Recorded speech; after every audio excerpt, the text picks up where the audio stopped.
All right, welcome everyone to a Friday episode of the Call Sheet Daily Podcast here at the Fans First Sports Network. This is Kevin Smith, your host, along with my co-host of the Hot Route Conversation on Fridays, Pez from Pez's Picks. Welcome back to the program, Mr. Pezda. It's the best time of the year, Coach, for our summertime sports watching. You can go to bed watching the British Open live, and you can wake up and it's still going on. It's a 15-hour daily tournament.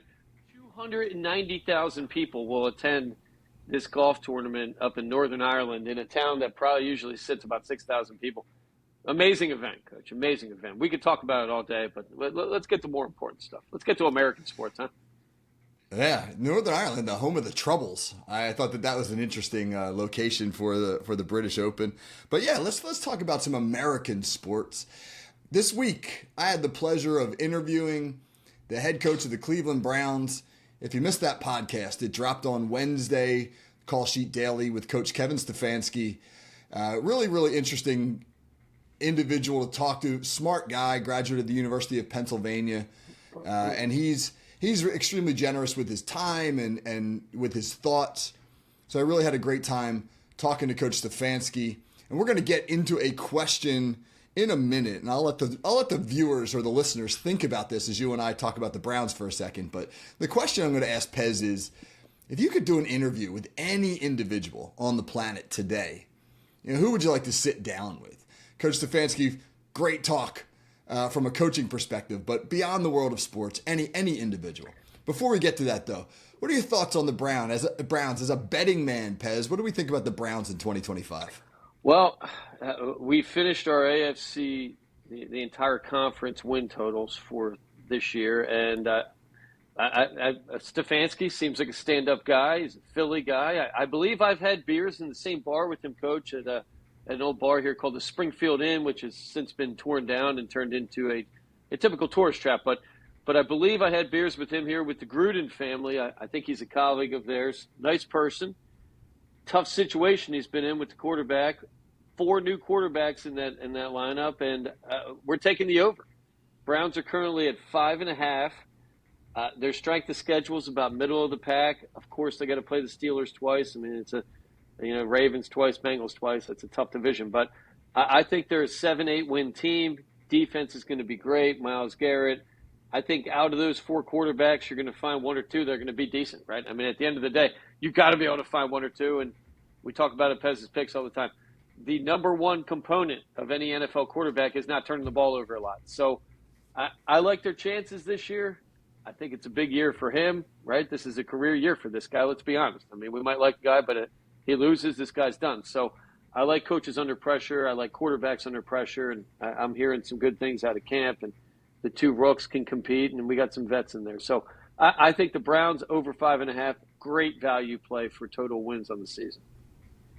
Bullish on the Browns. Okay. Kevin Stefanski is a 2-time NFL Coach of the Year. Very few people have won that award twice. I mean, my gosh, Mike Tomlin's never won it.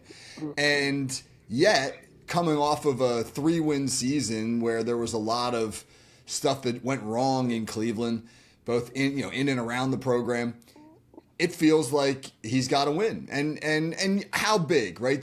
I think he's got a leash because the ownership group values stability, and they recognize that keeping him and the GM Andrew Berry together for a long time would be beneficial. So I don't think they're going to be reactionary, but they definitely have to improve upon a 3-win season. And he knows it. It's interesting. He said it himself. He said, unfortunately, the nature of the beast in the NFL is sometimes you get hired to get fired. It's an unforgiving business where the bottom line is really what dictates your future. So that's going to be an interesting team to watch. Coach, and let's keep it real. You can't have sexual deviance on your roster, right? And this guy didn't want this guy. Deshaun Watson should be out of the league. It's a creepy individual right there. So I hope they're turning the page on them. He inherited that guy.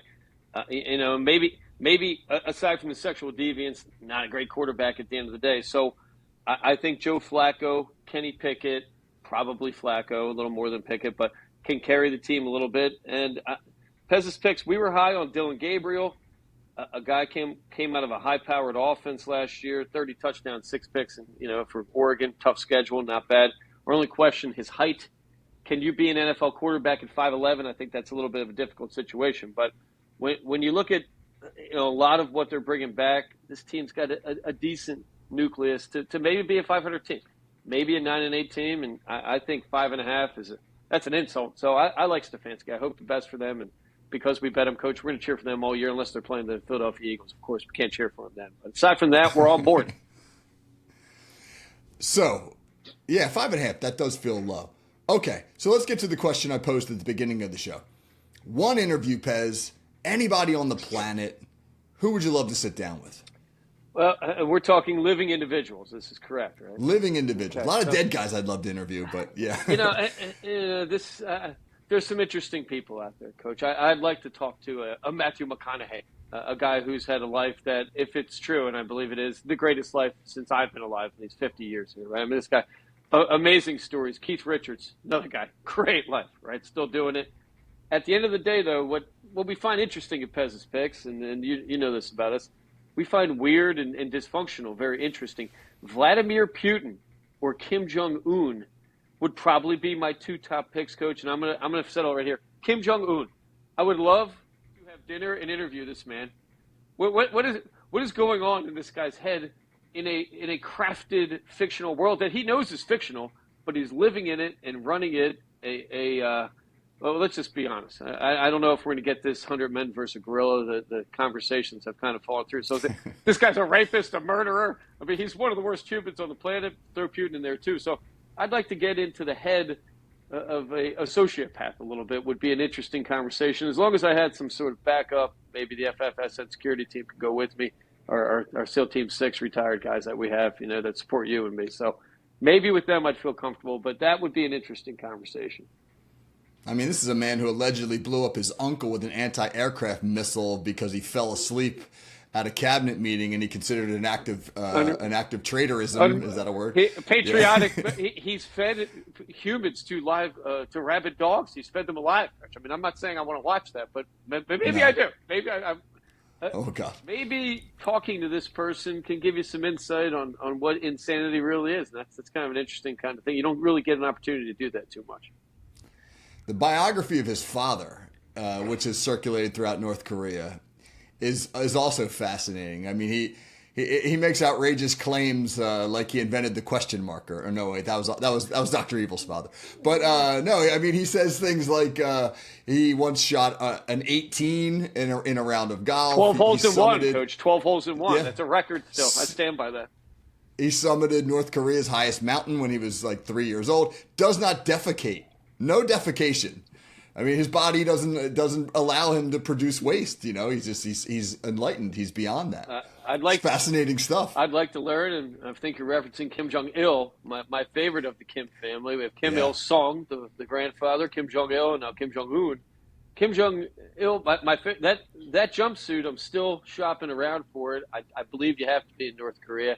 North Korea, Coach, has about 12 haircuts you can have. It's a very strict society. Maybe they're onto something over there. I don't know. Maybe the treatment of humans, I'm not saying is a proper thing, but 12 haircuts. Maybe we need to get on this. Watching that All-Star game red carpet, Coach, I don't know what's going on with sports in America today. I don't know. These guys went to drug cartel haircut central for the Major League Baseball haircuts walking down that red car. I don't know what the outfits were, the jewelry. I think sports has jumped the shark a little bit in this marketing and this production. Could anyone walk a red carpet in a sporting event without shiny white sneakers, Coach, in a suit? What's up with this look? Shiny white sneakers and suits used to be something we made fun of. Now it's cool. I mean, maybe I need to learn. Maybe I need to turn the page on that a little bit. They're making too much money, and we're going to get to that in a minute. But before we do that, you mentioned a couple individuals I find fascinating. You mentioned Keith Richards. Just for the stories alone, Keith Richards, the lead guitarist of the Rolling Stones, now in his 80s. If Pez's Picks had put out a line back in 1968 on whether or not Keith Richards would live to see 80 years old, there's nobody who would have bet the over. No one. And yet here he is still standing at 80. I'd love to interview Mike Tyson. You want to talk about a guy with some interesting stories. But you know who else I think would be a fascinating interview? A creepy but brilliant individual, Stephen King. I think Stephen King. I'd love to crawl around in that guy's brain. for a few minutes and just sort of see where he generates those stories from. Because he's not just a good horror writer, he's a great writer. I mean, Stephen King wrote Shawshank Redemption. I mean, this is a guy who's brilliant at his craft. He looks like a guy who would write creepy stories. And I still think The Shining is one of the absolute best horror stories, but also psychological thrillers and novels I've ever read in my life. Having lunch with Stephen King and picking his brain for a little bit, I think would be fascinating. Horrifying individual, Stephen King. Where does this all come from? And a guy who's been in war, Coach, which I give the highest credit. He's probably killed people with his bare hands, and a terrifying person. Stephen King, we love you. I'm not saying anything bad about that guy. He's in the United States. I can talk Kim Jong Un. He's not coming here. But best Stephen King movie, Coach. I know he's a writer, but we turn him into movies. What's the best Stephen King movie, I ask you? Well, if we're counting Shawshank, then, I mean, for me, that's hands down the best Stephen King movie. The Shining is brilliant. I mean, absolutely brilliant. He did, it's cheesy, but I like it. He did a vampire movie or book called Salem's Lot way back in the 70s. Tremendous. That I like. Yeah, I liked Salem's Lot. Lots of nudity in that, Coach. Lots of R-rated nudity. And as children, hey, what's wrong with that, But, for sheer terror, and I have to say, it's like when I saw it. When I was like 13 years old and I saw Cujo, the idea of a rabid dog, just like stalking me was absolutely terrifying as a 13-year-old. So I'd put that on the list too. Coach, we had a Cujo in my neighborhood. His name was Snoopy. He was a sheepdog who was never bathed, who would sleep on the roof of a sedan in front of my neighbor's house. 9 out of 10 times you'd ride by Snoopy on your bike, thing wouldn't move. 1 out of 10, that thing would chase you a country mile. If he caught you, you were done. Everybody left you too. You were on your own. There was no bro code with Snoopy. Scary movie, Cujo. Very, very, very true feeling at the time. And I tried watching it with my son, and halfway through he was laughing at me and told me, "You were afraid of this crap." So I don't know. Great writer, Stand By Me. Great story, Coach. I mean, an excellent story for all the children out there to watch, and coming of age story. Great. Maybe we'll get Stephen King on here next week. I'll tell you what. I think he's up in Maine, up there with my friend Hawkeye Pierce, my favorite doctor, up there in Maine. A great place. Apple Cove or something, I think, Hawkeye. Apple Cove. There you go. Yeah. Up in Apple Cove. That's right, man. All right, so let's move the conversation to an interesting signing in the NFL. The Pittsburgh Steelers extended T.J. Watt on Thursday, and they made him the highest paid non-quarterback in NFL history. It's a 3-year extension. His deal now covers the next 4 years. He's going to average somewhere in the neighborhood of about $41 million per year. $1 million per year in annual value than Myles Garrett. That's the new thing now, right? If you're the next great guy at your position, it's like The Price is Right. Somebody bids 600 and you come in, you bid 601. You're going to get a little bit more than the last guy did. And again, over the course of the deal, it's going to be, I think, like $140 some million. This is on top of the hundreds of millions of dollars that T.J. Watt has already earned. And these contracts are tiny in comparison to some of the others that are out there. Quarterbacks, Josh Allen's deal is in the $300 millions. The baseball player Juan Soto's got a deal for $700 million. Mike Trout's got a deal for altogether for over $500 million. Is this stuff out of hand, Pez? Where do you stand on player salaries these days? I mean, are you in the whole like, hey, this is just a free market, so good for them camp, or do we got to do something about this? Is this just ridiculous now? Well, I'm going to take the other side of this, Coach. When we're talking about the Pittsburgh Steelers, $5-6 billion corporation, to pay arguably your most talented employee on your team right now in Watt, a guy who's, what's it, 19 sacks, 12 sacks last year, something like that. But a game changer. A sack is equitable to a touchdown, right? You get a sack, I mean, that can be a game changer. That can win your team. It can win your corporation money. So I think he's still underpaid.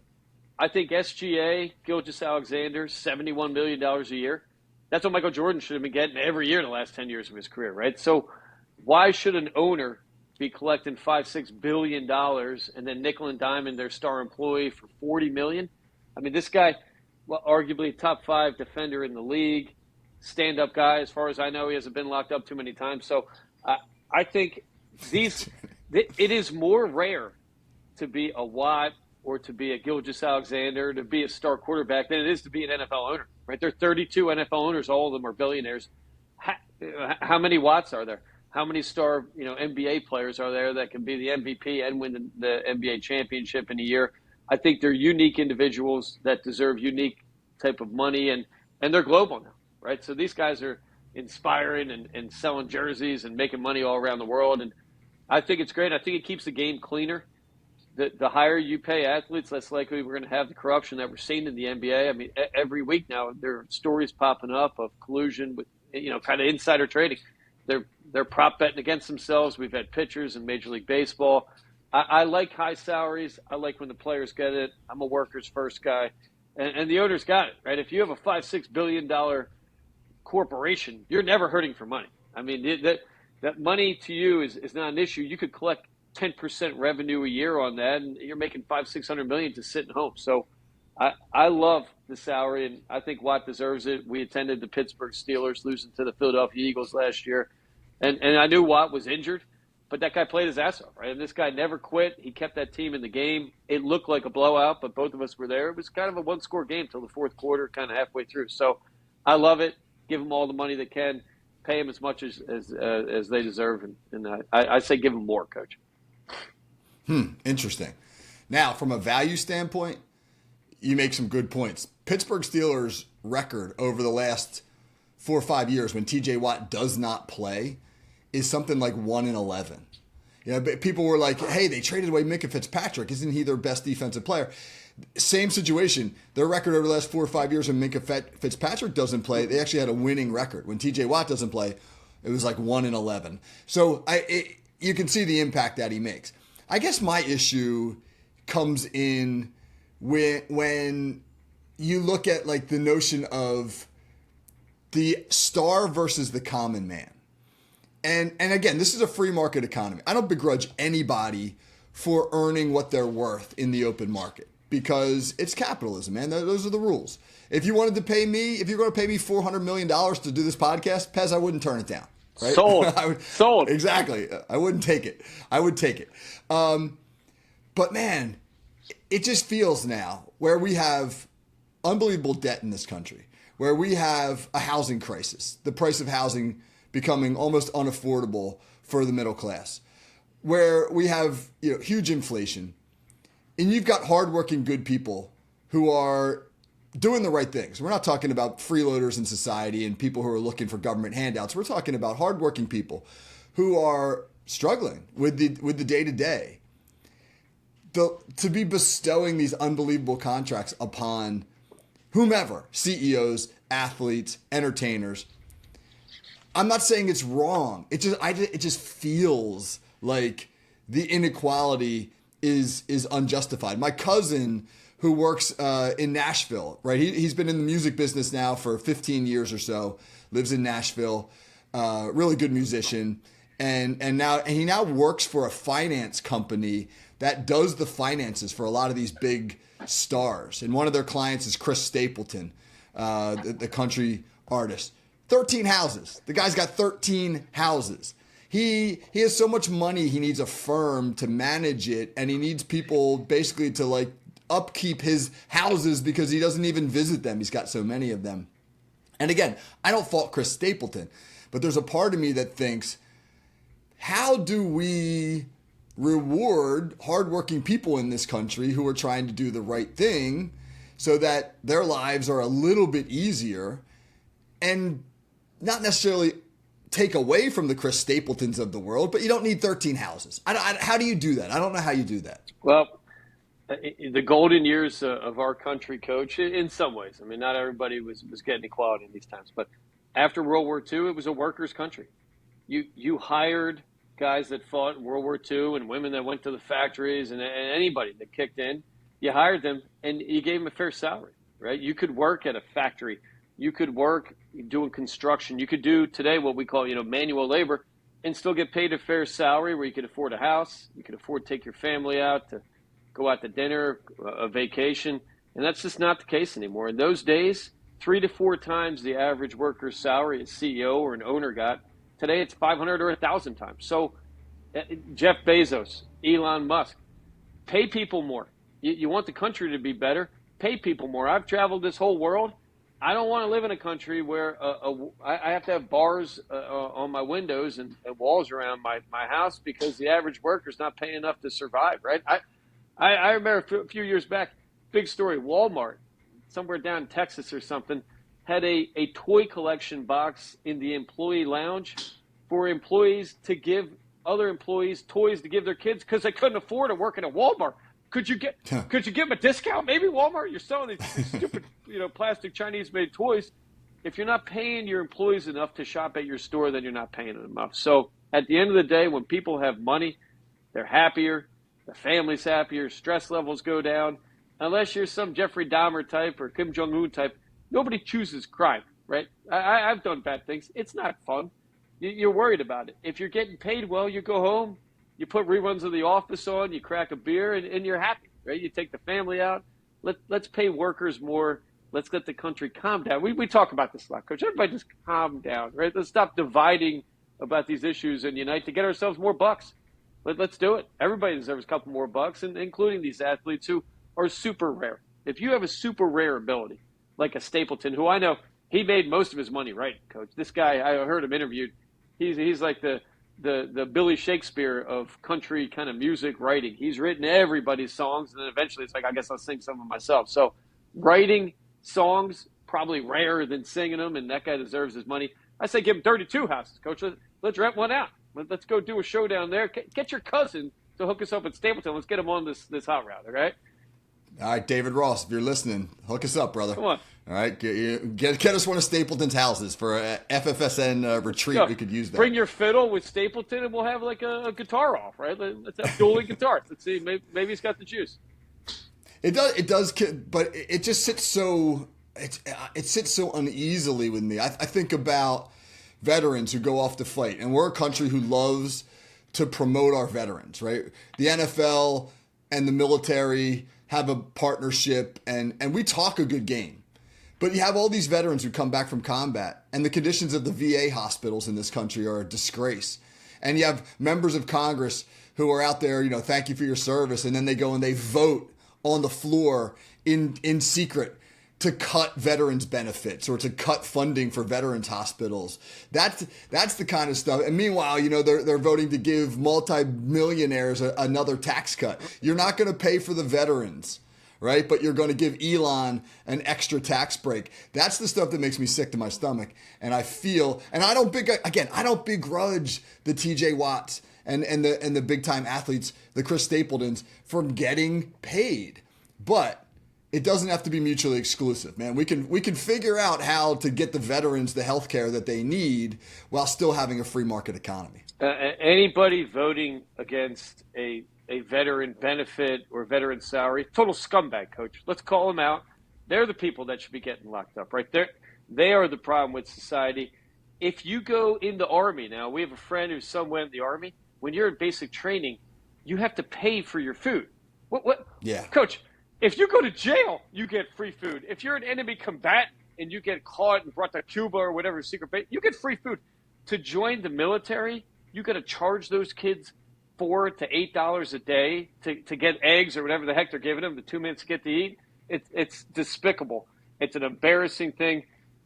I vote for anyone that wants to pay those people more money. You should have guaranteed employment if you serve in the military and fulfill your contract. Guaranteed employment. If you lose your job, the government pays you till they get you another one, right? I watched Rambo as a kid. I know you did, Coach. That hit me. I said, why are they being so mean to these people? I remember as a little kid growing up with that, and luckily I had a dad who was in the military explain to me, people turned on the soldiers. It wasn't their choice. Nobody wanted to be a Vietnam. Rambo. Let's send Rambo to Congress. Maybe Sylvester Stallone, Coach. Maybe that's a good president. I'm changing. I want to interview that guy. Sly Stallone. Let's get him on here too. Yeah, Sly Stallone will have great stories.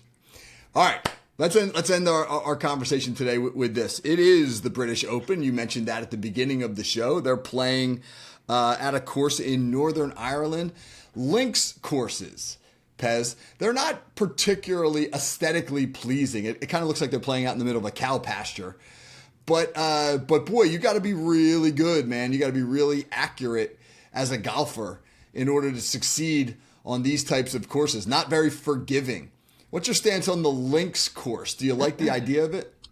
We had some conversations about this, Coach, with Jeff Hartman. Both of us work with on Pez's Picks and on his Fairways and Dreams. And I love Lynx Golf. I think Lynx Golf is the test beyond all the test of golf, kind of like Wimbledon for tennis. These British, they know a couple sports, know what they're doing. The best athlete wins Wimbledon, and I think the best golfer tends to win the British Open. You got to hit every shot. So in American golf, a lot of the PGA, we've got guys bombing the ball 350 yards. That's a wedge in every time. They hit a wedge 180 yards. So 3 clubs, putter, wedge, driver. You can master those and win tournaments on the PGA a lot of times. I'm not saying they're not good golfers, but at the British Open, at any links golf course, you have to have creativity. You're kind of victim to the natural lay of the land. They don't design these things. They just cut the lawn. So you're playing along the ocean. You get wind changes, weather changes. You're hitting out of rough that me and you are used to hitting out of because we're usually in it. Knee-high grass, waist-high grass. This is beyond the best test currently. I keep looking over, Coach. I don't have a neck twitch or anything. I'm watching this thing live here. Brian Harmon, a guy who won a British Open, who a couple years ago, Pez's Picks, that was our pick that year, Coach. I'm proud of it. We didn't take him this year, but he's leading right now. This guy he's 5'6". I think he weighs 145 pounds. Shambo out of the tournament.